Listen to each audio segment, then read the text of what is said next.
Welcome to the Mizzle Dub Show. Welcome to the Mizzle Dub Show. Dub Show. Welcome to the Mizzle Dub Show. Dub Show. Welcome to the Mizzle Dub Show. Dub Show. Welcome to the Mizzle Dub Show. Dub Show. Welcome to the Mizzle Dub Show.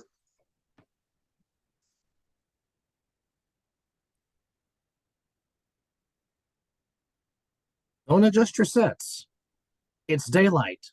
It really is daylight. It's a morning edition of the Mizzle and Dub Show. And good morning to you. It's been a minute. It's been a minute since we came to you, but this is another edition of the Mizzle and Dub Show. As we are hard to believe, we are 1 week away from our 3rd-year anniversary of doing this. This is what started off as a small little idea, and it became something spectacular.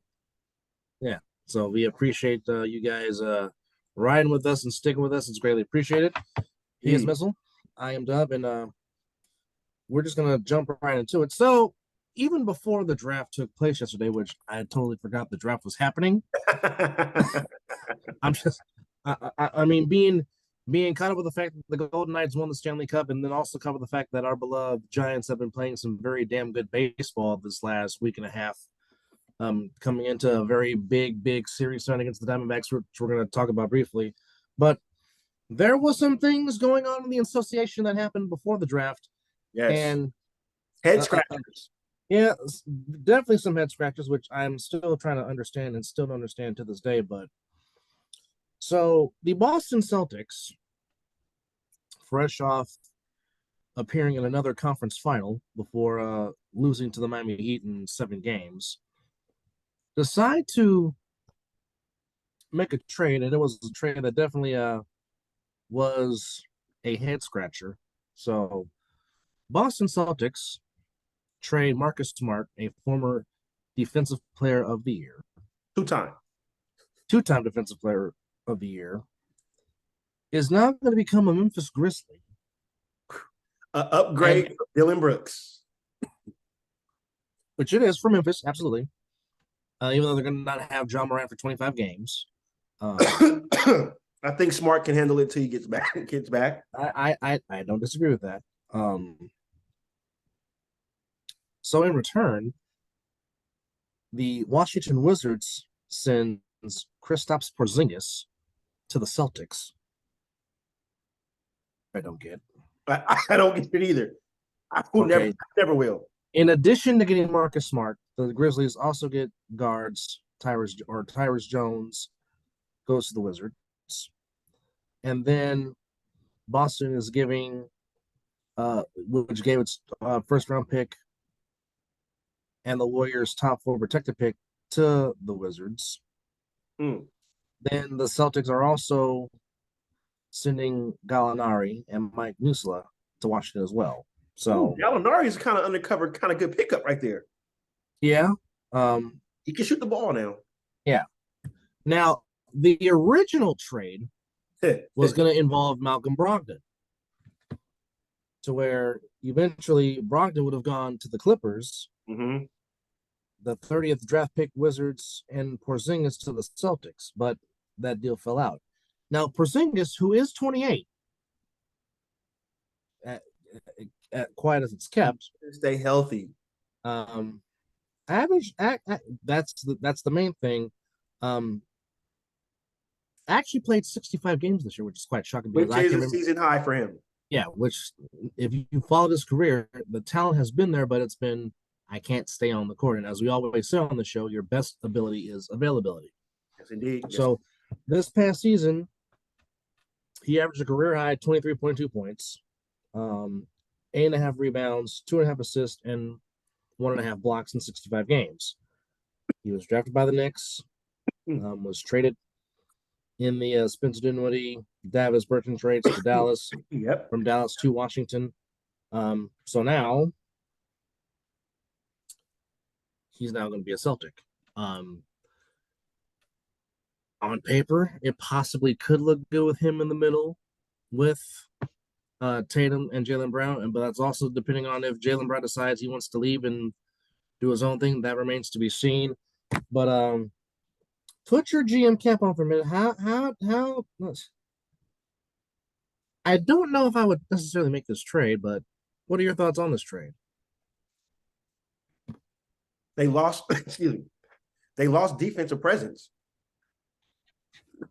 They definitely lost a major defense, and you lost somewhat of a Draymond Green on your team because the Celtics went as good as Smart went.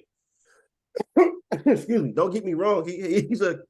Porzingis is consistent when it comes to scoring.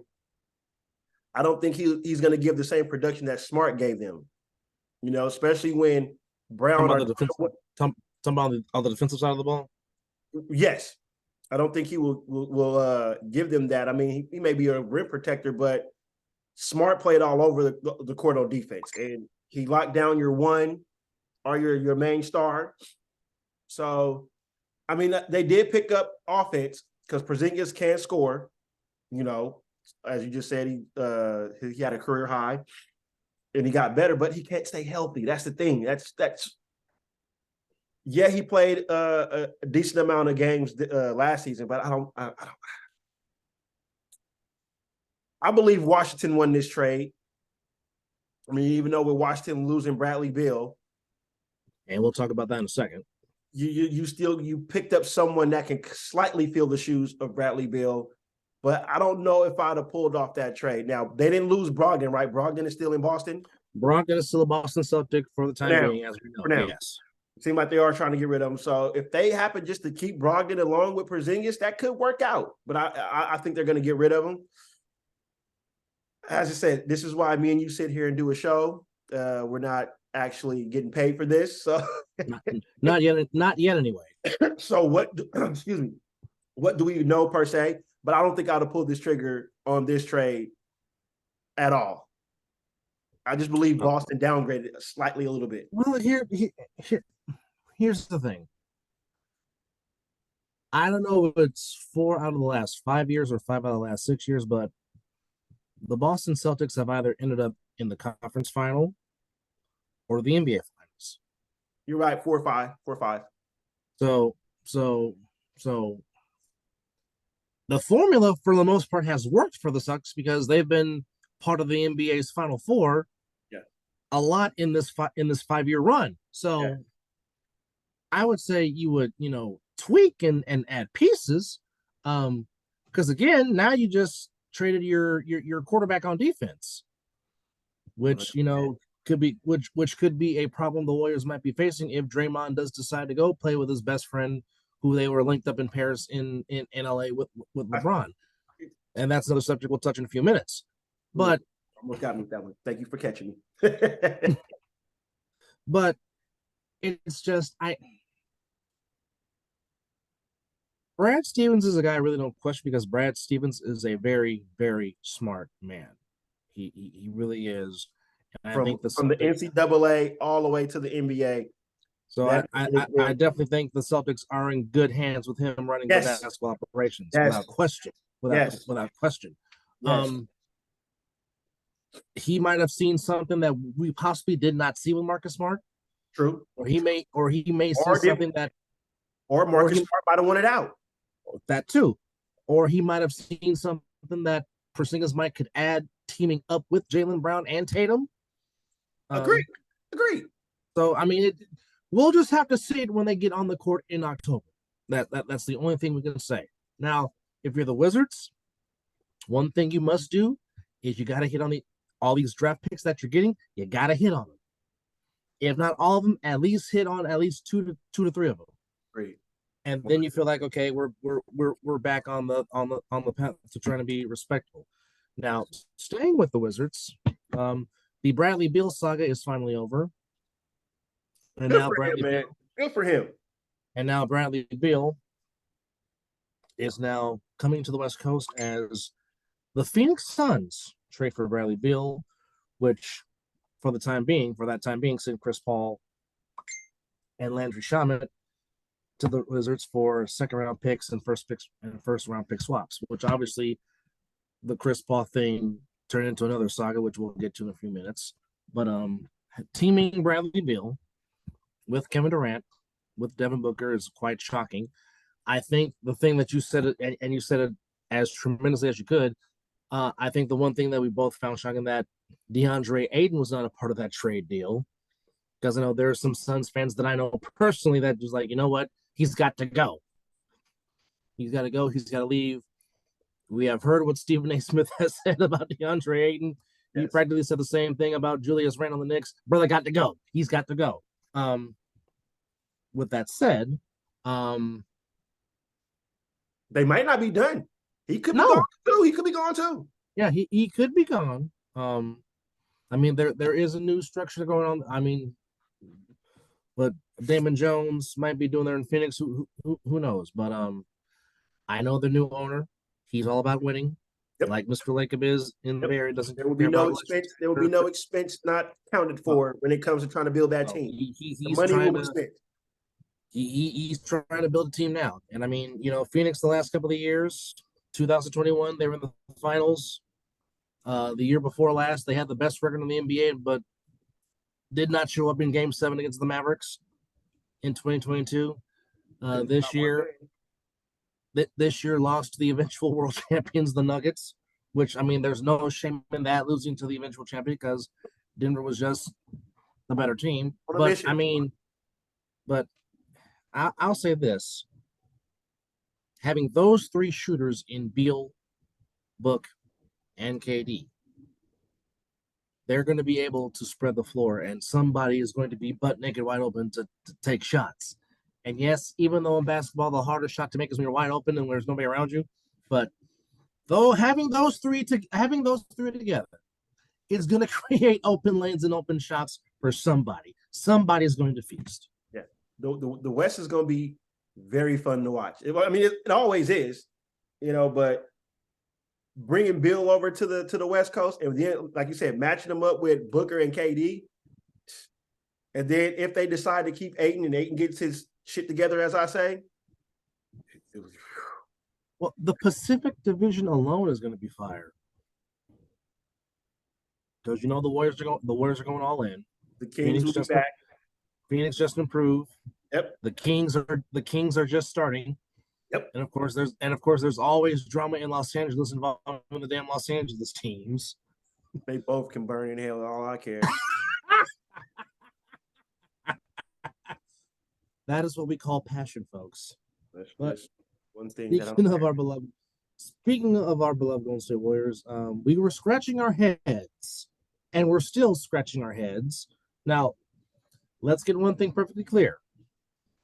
Mizzle and I definitely expected Mike Dunleavy Jr. or Kirk Lacob to be the eventual replacement heir to the throne. Yeah, that was Bob simple. Myers left. That was simple. So keep it in house. So we were expecting one of those two to get promoted, and I have no problems with Mike Dunleavy Jr. Him and his dad are very smart men. Mike Dunleavy Sr. was a coach for many, many years in this league and played in this league. And Junior was one basketball player himself. Junior has tremendous basketball IQ and played in this league for a long, long time. So yes. We know there is basketball IQ. We know there is basketball knowledge amongst Mike Dunleavy Jr. So we definitely think, and plus, he was Bob Myers' understudy. So it's right by the hip. So, yeah. Right so the Warriors front office is still in good hands, folks. Do not think that the Warriors are not going to just all of a sudden. Even with this trade, even I believe if Bob Myers was there, this trade still happens. Even with Bob Myers, Poole was out after the last season. And what was said once he got the bag, yes, he pretty much got comfortable. Yes. And pretty much he stayed in his feelings after he got punched by Draymond Green. Rightfully so, though. Not taking it. Rightfully so. We're not saying what he did was wrong. What Draymond did was right. We're not saying that because that was the wrong thing to do. But you can tell that situation messed up the team's chemistry. Yes. Then Poole had a falling out with Steve Kerr. Yep. And it's like, okay, well, if you're having a fall with the head coach, it's time to regroup and remass. Well, and also top of that, you know, when Curry came out and did that speech and everything, and Now it's starting to make a lot of sense now when they said players worried about their playing time. So now I know who that was, you know. And here's how I feel about the trade. We knew the trade was coming. It was either going to be Green or Poole. One of them were gone. It was just going to happen. That was just, it had to be done. Yes. Only thing I'm upset about is you traded away a 24-year-old who's barely hurt for a 38-year-old who gets hurt. Who's one hamstring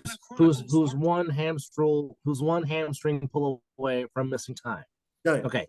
As tremendous as Chris Paul has been, and he will be a national basketball hammer. There's no question about that. No. However, once he went down in the playoffs, the Suns were done. Yep.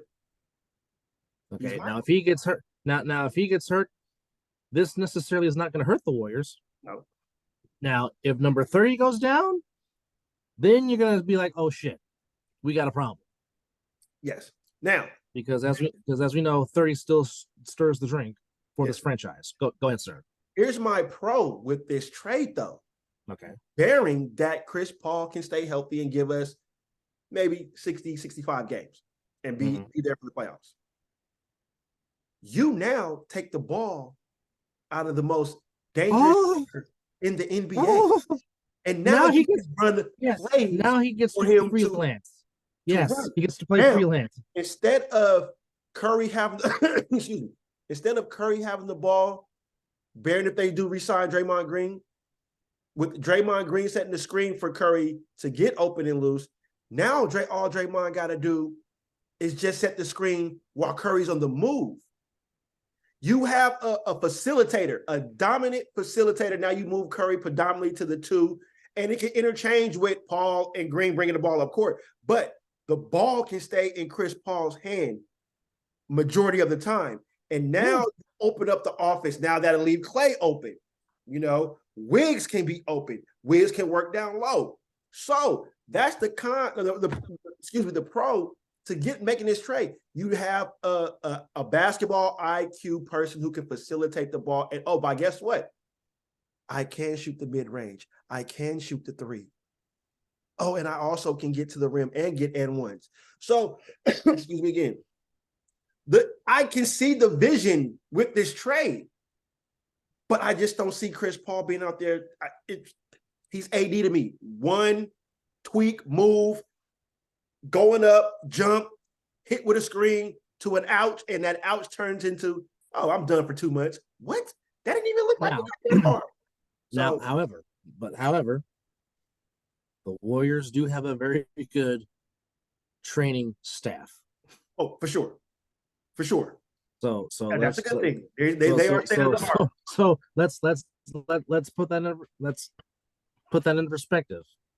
And I know for a long time, Phoenix had a good training staff. Well, certainly during the Steve Nash years, Phoenix had a top tier training staff, and it certainly has been that way for the Warriors. Certainly since Steve Kerr has been here. So, like I said, I understand what you're saying, and there is that dynamic.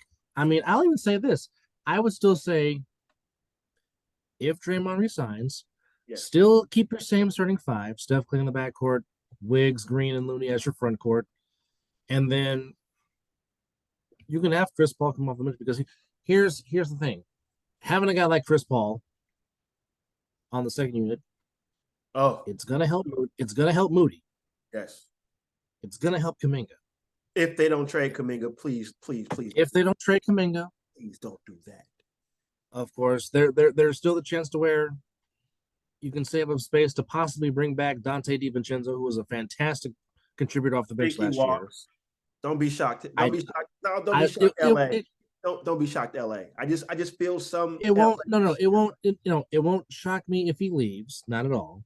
I would love to have him back, because he was, like I said, he was fantastic for the bench last year. But we know the whole luxury tax situation, prevents teams from keeping from bringing pieces, even if it is for the veterans minimum. Yeah, we know Mike Dunleavy is going to add. We know this. I'm sad to see Patrick Baldwin Jr. leave because I really thought he could do some things. That one hurts. That one hurts just a tad. I like the way he plays. That's the only thing that hurt me about this trade was seeing him being added. But like I said, the draft pick that they picked up from Santa Clara, Yeah, who is a lefty that can shoot. So right. Chris Mullen reincarnated, maybe. Oh yes, the possible reincarnation of one Chris Mullen minus the buzz cut, but the Santa Clara Bronco, a tremendous draft pick. Then, as part of the trade that sent Patrick Baldwin to the Wizards again, Dale Davis's son, Tyrese Jackson Davis, I believe is his name.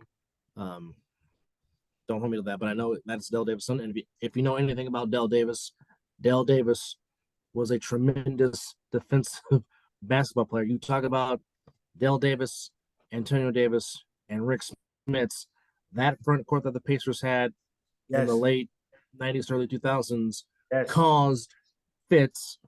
And that's why the Pacers played in multiple Eastern Conference finals, eventually getting to the finals in 2000 before they lost to Shaq and Kobe's Lakers in 6 tough games. But if you know anything about Dale Davis, his son, tremendous defender, rim protector, rebound, had a solid 4-year career at the University of Indiana. So, like I said, rim protector.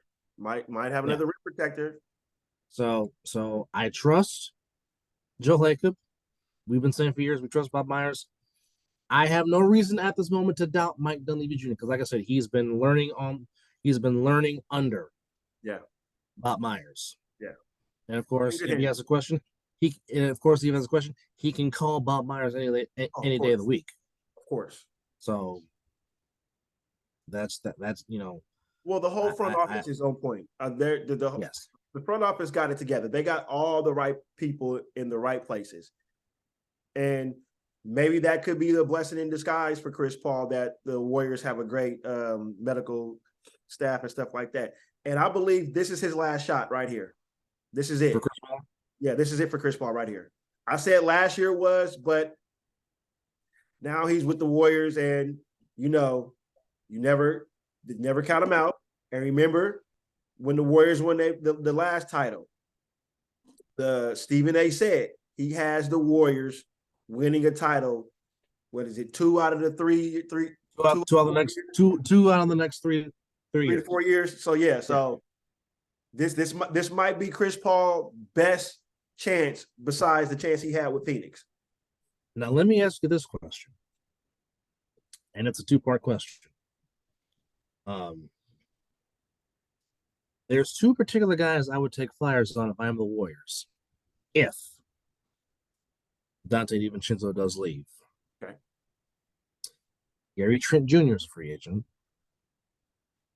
So is Kyle Kuzma. so let that marinate for a minute. Because keep in mind, you got Chris, and I'm just speaking of your bench. You got Chris Paul, you got Moody, you got Kuminga. You got those 3. Yeah. Not to mention you still have Gary Payton II. Yes. So that's 4 off the bench. I'm just saying, if I was to choose one of the 2, I'd say give me Gary Trent Jr. right now. Yeah. Because you have athleticism with Moody and Kuminga. Even though I would not mind Kuzma. Would you want Kuzma's for the shooting purposes? See that he is a shooter that he is a shooter that can spread the floor. True enough, yes. But Gary Trent can also shoot, but also he can go to the hole. Or I totally forgot. There's another Pistons free agent, Fred VanVleet. No, okay. I'll eliminate VanVleet already. I'll keep it between Trent and Kuzma. Okay. The reason why is because you have enough people that can handle the ball. Basically, if you get VanVleet, that's like Chris Paul per se. So you got Chris Paul. Whoo! I might have to side with you with Junior just because you can say he can get to the rim He can also rebound maybe a little bit better and push it up the floor just a little bit. But And not to mention, he's only 24 years old. see, but that too. But it's also hard to pass on Kuzma because he can turn it on like that and get super hot. Yes, he can. Yes, he But can. I would have to go with Gary Trent Jr. Yeah, I'm gonna have to go with Junior, just because for the more athleticism that he can bring to the table, and he can ignite the second squad and still hang with the ones if necessary. So yeah, I would go with Junior. Hard to not hard to not it's up and down because I can say with Kuzma, you know, he can be that spot up, get to the rack a little bit, get the and-ones and stuff like that. So put your GM cap on, and let me ask you this question. And it does involve your beloved 76ers. If you were to trade Tobias Harris, what would you want in return? Because as of right now, it's the Pistons, Cavaliers, and the Pacers that have inquired about the availability of Tobias. And there was no draft deal involving him, but supposedly, if you were to trade him, because he is supposed to become an unrestricted free agent next summer, if you were to trade him, what would you want in return? Honestly, it's almost like when everybody asked, who did I want my quarterback to be? And at the time, it was Lamar Jackson or nothing. So in the basketball term, it's Jaylen Brown or nothing. I would want, if Jaylen Brown wants out, I would, even though I know Boston will not do that. That would be like they would not trade him to a long-time rival. No. That would never happen. But that in reality, Jaylen Brown. I haven't really been up on the Pacers Cavaliers roster, so I don't know or who would be even in talks with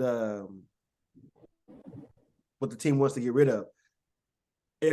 But I would just say this: if we're gonna get somebody, it has to feel somewhat of what Tobias Harris did for us. You know, he was that third scorer, and then when he got good, you know, he has a good mid range. He's a defensive matchup problem because he gets the smaller defender on him, so you can work him down low. Spotty 3-point shooter, so maybe somebody that can shoot the ball a little bit better at the three, because that does spread the floor, having Embiid when they do like to go down low. So somebody that can shoot. But if it's going to be capital, get something that we can use next year in the draft. Or, you know, I don't know what player, to answer the question, what player, I don't know what, but just what I just described, the player that would be good to replace him. So just make sure that it's something that will help the team and not hurt the team in the long run. Don't take nothing that's like, wow, you could have just dealt with Tobias, you know? So be smart with it. But this is the GM is, who's that guy from Houston? Kent Morley. Yeah. Morley? Yeah. Well, I just figured I would ask that because he's being that he, you know. I did read that he's on the trading block. I did read that. Just at the time, I would have been like Bradley Beal. You know, work that out. So, but just get something that's going to help the team that can produce. So just to do a quick recap on the picks in yesterday's draft. Everybody knew the as number one we overall pick. as we expected, Victor Wembanyama goes to the Spurs, the fundamentals.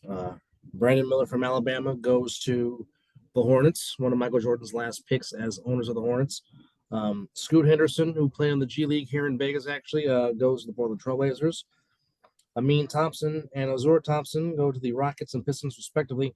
Anthony Black from Arkansas goes to Orlando Magic. The Pacers select Bilal Coulibaly from France. Jarace Walker goes to the Wee Wee goes to the Wizards from Houston. Taylor Hendricks from Central Florida goes to the Jazz. Cason Wallace, guard from Kentucky, goes to the Mavericks. Jet Howard from Michigan goes to the Magic. Derek Lively the second, Good pickup. from Duke, goes to the Thunder. Good pickup.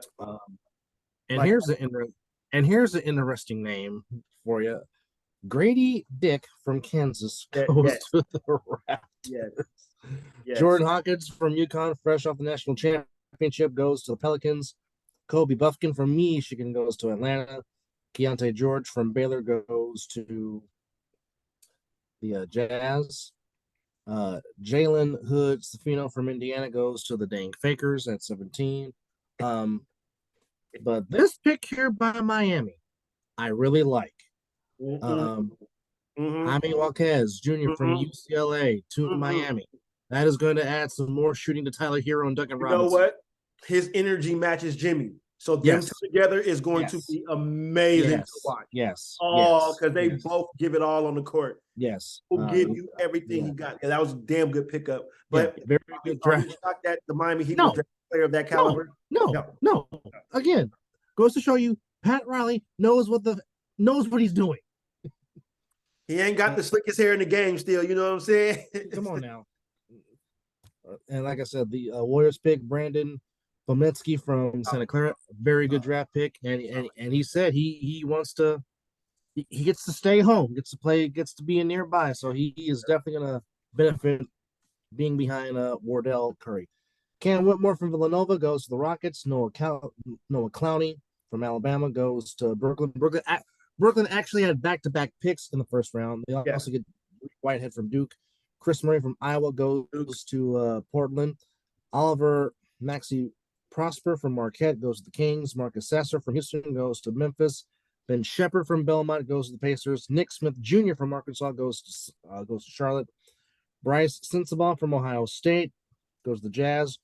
Julian Strother from Gonzaga goes to the Pacers, and Kobe Brown from Michigan goes to the Clippers.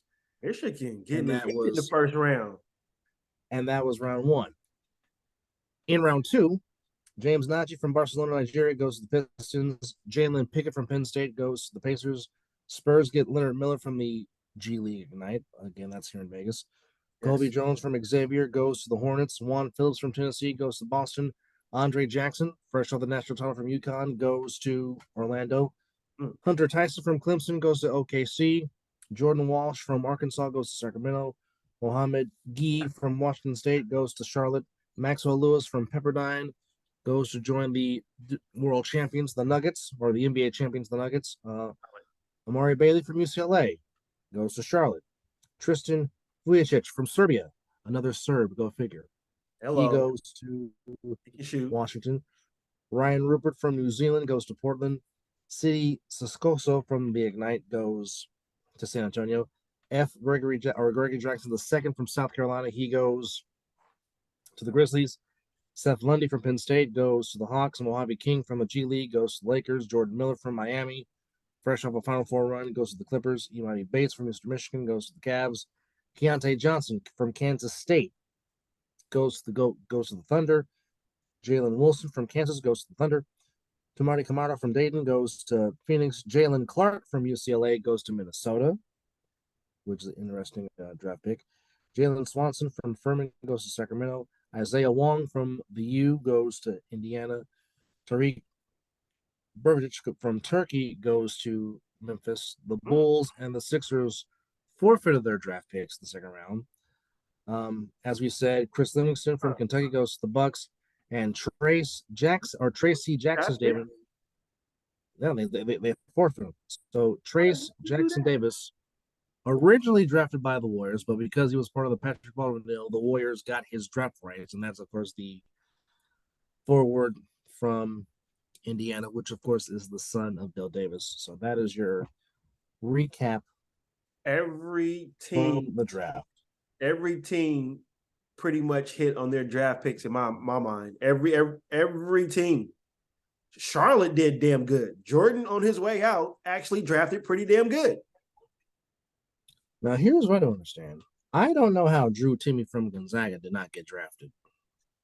I was just about to ask that. In whoo, see, we vibing. Yeah, I don't understand how that happens. But he did sign a free agent rookie deal with the Milwaukee Bucks. Mm. Yeah, Because but I was Middleton like, declined his option. Middleton is a free agent. Absolutely, yes, he is. Now he doesn't shoot like Middleton, but that would not be a bad kind of slight replacement. Malachi Smith from Gonzaga, he signs with Portland. I'm trying to find some other well-known. That's pretty good. The Sixers signed 3 players to rookie deals. Ricky Council, the 4th guard from Arkansas. Okay. Jacovian Smith, guard from NC State. Okay. And Azuolas Tubelis from Arizona signs free agent rookie deals with Philadelphia. Not bad. Not bad. They'll hit the G League team possibly. Marquise Noel, the tremendous guard from Kansas State, he signs with Toronto. Oh. Okay. Bye-bye. If you want to know about that young man, go watch his film in the NCAA tournament this past year. And bye-bye, Van Fleet. That's a good sign right there. Yeah, buddy. Yeah, buddy. Very good sign. So that's your up-to-minute things on the NBA draft. And what goes on. Now, here's the question, and I know you really don't care because, like you said, both LA teams can just suck it. But do you do you think the Clippers should break up Chris Paul and Kawhi Leonard? You mean Paul George and Kawhi Leonard?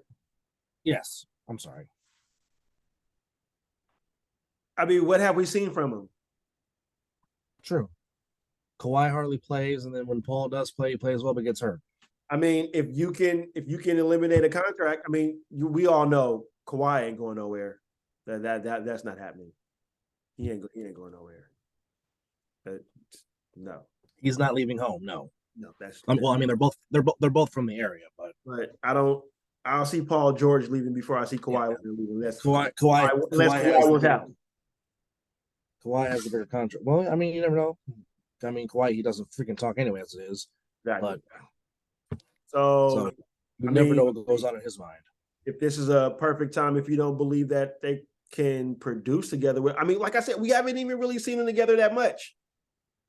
And I mean, when they're together, the record shows because the record is well above over 500 when they both play together. But as you said, it's been limited because either one and or both are hurt. So if you can get something that's quality for Paul George, it has to not to wow me, but it has to put us in a better position than what we have now. Because when they're on the court, healthy, you said they're above 500. It's a good record. So it has to be right. So, I mean, hell, everybody's tradable besides Kawhi Leonard. I mean, you're going to want to keep Kawhi Leonard because when he does play, he's one of the most dominant players, unstoppable players, one of four. If the Clippers want to get rid of Terrence Mann, I'll take him right now. Yeah, trade within the division. I know, but that's rare that you see someone get traded within their division. Like it took Chris Paul to get traded out the division to get traded back into the division. So you know how that goes. Yes. So very quickly before we get on here, switching things over to the Diamond. There once was a team that was under 500, and as my brother says, they got their shit together. Yes. And have won 10 out of the last 11 games, which most of that was a 10-game winning streak, and now starts a very huge, important series tonight on the banks of the San Francisco Bay inside the big phone booth. The shocking first-place Diamondbacks, who have played some fantastic baseball, with them also using their youth movement with Alex Thomas, Corbin, who just got a nice extension, Perdomo at short, Moreno playing catcher. Of course, Merrill Kelly and Zach Gallen have given the Giants fits when they pitch since they've been in the big leagues. But a huge 3-game set between the Giants and the Diamondbacks. So coming into tonight's game in the series, the Giants are 3.5 back. So If they sweep, they'll be a half game back, or as you said, it could go to shit. But both teams are playing well. The Diamondbacks are 5-5 in their last 10. The Giants are obviously 9-1. So, how do you see the series? Because both teams are using their young prospects, their young talent in the minor leagues, and both are successful and thriving. And hence why you got both teams in first and second, respectively. Well, when it comes to games like this or situations, it's hard because you just don't know what Giant team that you're gonna get. Mhm. You know, I mean, they have come back from multiple games on this 10-game winning streak. Like you said, Even down to the last strike, mind you. exactly. The kids have been playing tremendous. They've been picking it up. You know, the injuries have been up and down, but everybody that's got injured, the replacement came in as and produced. I like that Matos, you know, Schmidt, the Bailey. You know, they're stepping up. I think the impressive thing about Matos, Bailey, and Schmidt, respectively, and especially Schmidt, because when he got up there, I mean, Casey Schmidt, for the most part, really is a free swinger, but lately he has worked the count and has taken a lot of walks. Kudos to the staff. Kudos to the staff. Matos's play discipline has been outstanding because he too was a free swinger in the lower level, and he has tweaked the swing and he has gotten on base a lot. I mean, the hits haven't come, but he has been getting on base a lot via of the walk, and of course, he is fast and also can steal bases. But also, I think one unsung thing that has helped the Giants during this winning streak has been the return and the reemergence of Luke Jackson from Tommy John. Now, if you never saw Luke Jackson pitch prior to Tommy John when he was part of the Brave staff, he was tremendous. He even possibly could be a closer. And I thought that was a good sign the Giants picked up because, I mean, yes, at that time he was recovering from Tommy John, but I said that once he comes back, this possibly could be a 6-inning game against the Giants because if you don't have a lead against the Giants win 6 innings, it practically could be over because you can use Jackson and or the Rogers in the 7th and the 8th to get the ball to Camilo. Even though sometimes Camilo does like to be a little bit torturous sometimes. A little spotty. But the man throws a cutter at 100 miles an hour in triple digits. Unheard of. That's insane. And we all know how much Mariano Rivera mastered and was the doctor of the cutter, but he didn't throw it 101 miles an hour like Camilo Duvall does. Like a fastball. I think in the Giants' case, they've got to be aware of the Diamondbacks running in because the Diamondbacks will run. They're not scared of doing it. So watch the squeezes. I definitely think the arm of Patrick Bailey might play a huge part in the series. That young man is starting to remind me of a guy that just retired. Yeah, I won't forget this man. I won't forget that man because he's legendary. He is good. He has done a lot of comparisons to one Gerald Dempsey Posey III. Starting to command this pitching staff like Posey has. And so that's a good sign there. I mean, Joey Bart might be out for assignment. He might. He might be coming. So it is Davies on the mound for the Diamondbacks tonight, and the ace Logan Webb on the mound for the Giants to try and get a huge upgrade. This could be a low-scoring game right here. I definitely think so. But like I said, like I said, Giants fans, if you're Giants fans, go pack the big phone booth this weekend. The team has played fantastically well. They just came off a 10-game winning streak. They've won 10 out of their last 11. Since May the 25th, they are 25-10. That's the best record in baseball. And normally Giants don't play very well in June, so there has not been no June very well so far. Playing good in June. They have played very well this month. So it looks like no, there's still no word yet on Yaz's injury. But, so no news is good news. So far, yes, but hopefully he can recover soon because when he's right, Yaz can carry a team. But a huge series. Actually, another series that's intriguing that I'm looking forward to is somebody's losing streak will end tonight. Oh, who are the Reds playing? As the Cincinnati Reds, winners of 11 straight games, are playing the Atlanta Braves, winners of 8 straight games. Ooh-wee. So somebody's Oh. losing streak Yeah, is it's on the gonna end line. tonight. On the line. Let's go. But the Reds, since De La Cruz has been called up from the minor leagues, all he has done is just rake, and the Reds have just come out of nowhere to jump Milwaukee, as now the Reds are in first place in the National League Central, and of course the Braves have maintained their lead all year. They have a 6-game lead over the Marlins, where the Marlins are 10 games over 500, and the Marlins have been playing some fantastic good baseball as well. Very, very, very, very quietly. The Marlins are fun to watch, but yeah, the Braves, winners of 8 straight, Cincinnati, winners of 11 straight. It'll be in Cincinnati, so that's definitely quite a game I'm gonna pay attention to. In case you forgot, the Rays were the first team to 50 wins. They're 52-26. They're 4.5 ahead of Baltimore. Well, here's the thing: everybody in the American League East is over 500, and the Red Sox are in last place above over 500. That's insane. Twins back at 500. They're in the first in the Central. The Guardians behind them. The Rangers maintaining their lead, 5.5 on the Astros, 6 on the Angels. As Bruce Bochy continues to do good things, as actually the Rangers have the highest run differential in Major League Baseball. They are plus 153. Jesus. And Boch got tossed out the other day.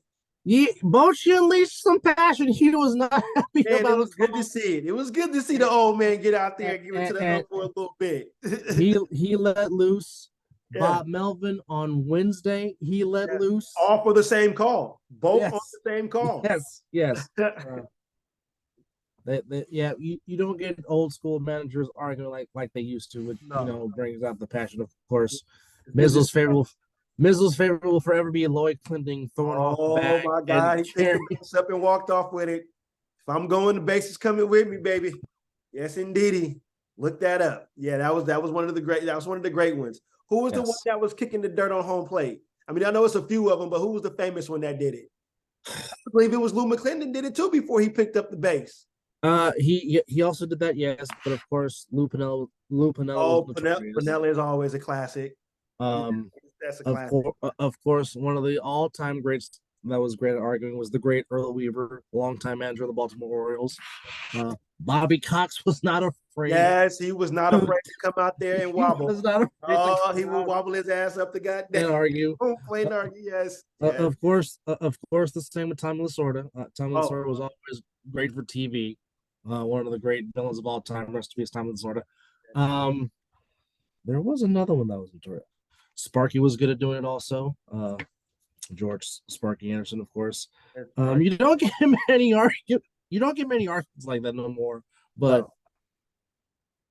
for me, Bobby Cox and Earl, I still think Bobby Cox still has the record for most ejections of all time for manager. I believe that is his mantle to lose. But yeah, it was ejected. It was worth it. It was TV worthy. Oh my goodness. When he got ejected, that's when the full throttle came out for Bobby Cox. No question about that. But a huge series for the Giants against the Diamondbacks, a chance to really cling into this lead. It open in the National League West. So there will be some baseball played in jolly old England in London this weekend, as I believe the Cubs and the Cardinals are playing ball in London. So there will be 2 ESPN Sunday night games. One is involving the Cubs and the Cardinals. That you can see that at early in the morning on Sunday. That's a 7 a.m. Pacific time game on ESPN, 10 p.m. Eastern, 7 a.m. Pacific. And I think the nightcap is the Astros and Dodgers on Sunday night. So just to throw that in there. But tonight's slate on the slab for baseball, the A's are in Toronto. Of course, we just mentioned the Diamondbacks and Giants in a huge series in San Francisco and Cincinnati. Talked about the Braves and the Reds. Tampa Bay is at home against the Royals. The Tigers at home against the Twins. The Marlins and the Pirates in Miami. The Mets and Phillies, you can see that on Apple TV. Also, you can see the Pirates and the Marlins on Apple TV. Baltimore is home to the Mariners. Interesting series as the Rangers go into the Bronx to take on the Yankees. Brewers take on the Guardians. It's the Battle of the Sox on the soft side. Chicago's the Red Sox take on the White Sox. Angels on the road in Mile High against the Rockies. The Nationals on the road in San Diego, and of course the Astros and the Dodgers are new acquaintances, which means more bashing of the Astros from 2017. To which now all of a sudden, Robert Manfred wants to come out and say, wasn't my best decision. You think? Really? Just keep your mouth closed. Well, that too. That's nor here nor there. So with that said, we are getting that much closer to training camp in the National Football League, which comes up next month. Hard Knocks still doesn't have a team yet. Just from what you've seen from your minicamp videos, what's the positive things you've seen from your beloved football team as we are getting closer to revving it up? Defense looks fast.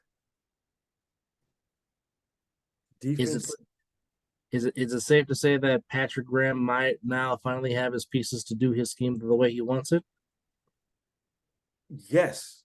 I can honestly sit here and say with what's been added and what they did through the draft and seeing Chandler Jones slim down a little bit, but add a little and add muscle. So that means he's going to be, he said he feels faster.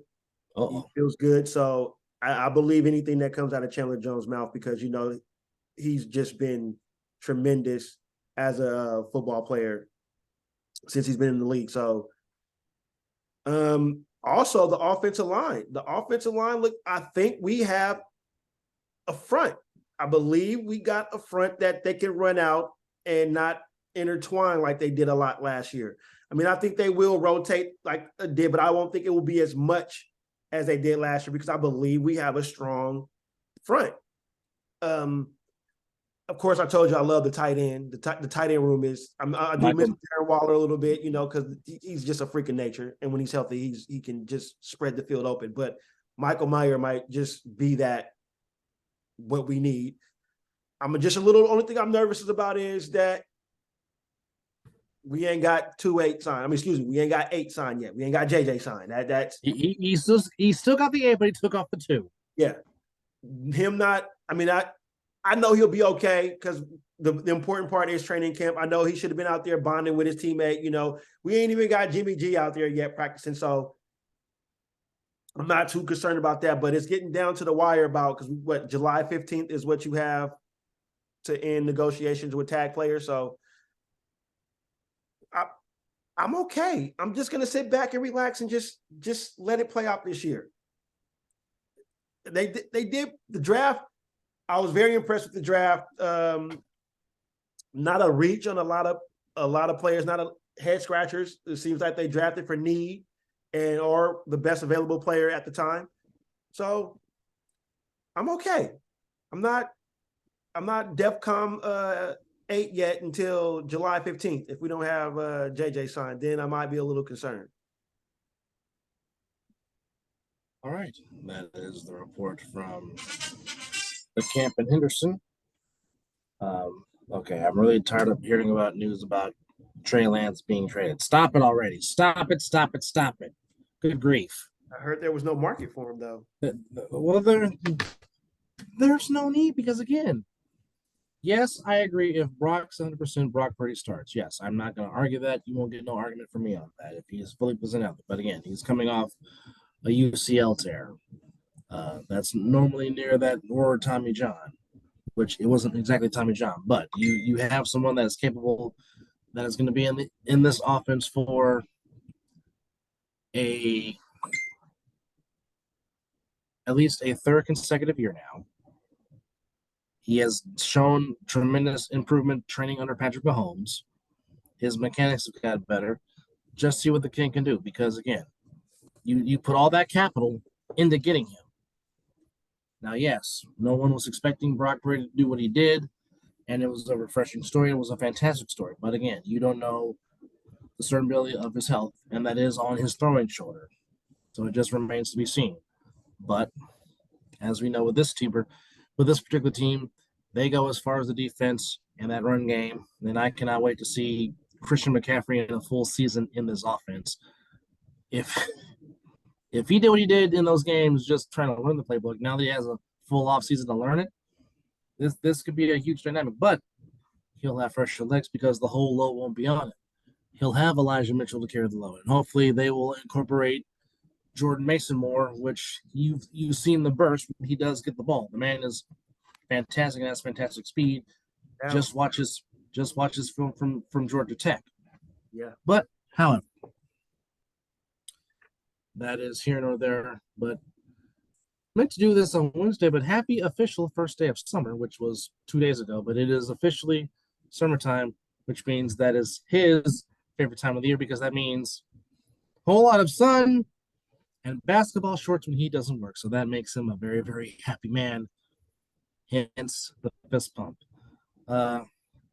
Any final thoughts before we call it a day?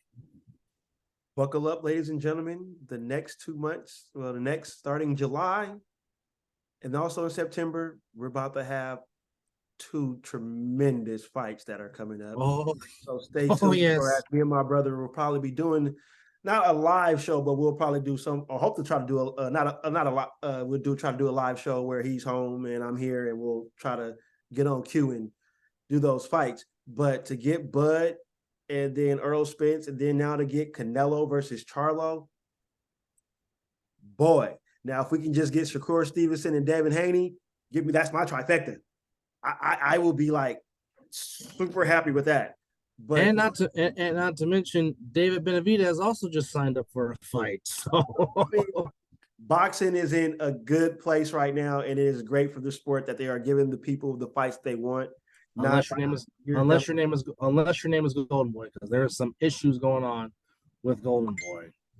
Yeah, and now for the zone, your money just left you because he's now signed a 3-fight deal with PBC, and we're talking about one Saul Canelo Cinnamon Alvarez. I will be locked in on all 3 of those fights because just can't wait. So yeah, that's my one thing. Simple. Buckle up, boxing fans, because it's about to be great if you're a boxing fan, which this guy is. So let's go. I really can't add nothing to that because I am just as excited to finally see the fight that I wanted to see. Because, like I said, if we can't be together in July for this fight, I said the only time I will ever buy another pay-per-view fight is watching Earl and Bud go at it. That's the only time I will end my pay-per-view ban of boxing, because after when I paid to watch the first fight between Pacquiao and Tim Bradley, I was disgusted and left a very bad taste in my mouth. So I went on I said, you know what? I'm never going to buy a boxing pay-per-view. That's the only one I will buy for is Bud and Spence. And now that's going to happen next month here in town in Vegas. So I'm excited for it. I'm excited to see David Benavidez fight again. Of course, Charlo and Canelo getting ready to set and throw hands. That could be a big time spectacle to watch. Like I said, we'll have a month's time to dissect all that. Probably might do a live show the day of the fight to preview it, just in case. But thank you for watching this morning edition of the Mizzle An Dub Show. Again, to our subscribers, we thank you. Of course, don't forget the YouTube page. Don't forget the IG page. Eventually, somewhere down the road, we will go back live on our IG page, and just tell stories and just as they say, shoot the shit for lack of a better term. But indeed, thank you to our subscribers. Thank you to all of our followers. He's Mizzle, I'm Dub, and because it is past 9 o'clock, he can have his Michelob Ultra. So it is indeed 5 o'clock, some damn where. And our anniversary special will come next week. So stay tuned for that. The 3-year anniversary of the Mizzle An Dub Show. Hard to believe 3 years have have happened. That's insane. And we should be coming up on our 100th video here pretty soon too. Yes, episode 100 should be coming soon. 99? Hold on, that's a good question. Let's see where we're at right now. Let's take a look here.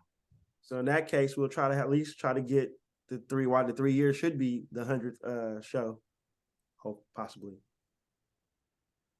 What the hell? Come on now. Give me videos.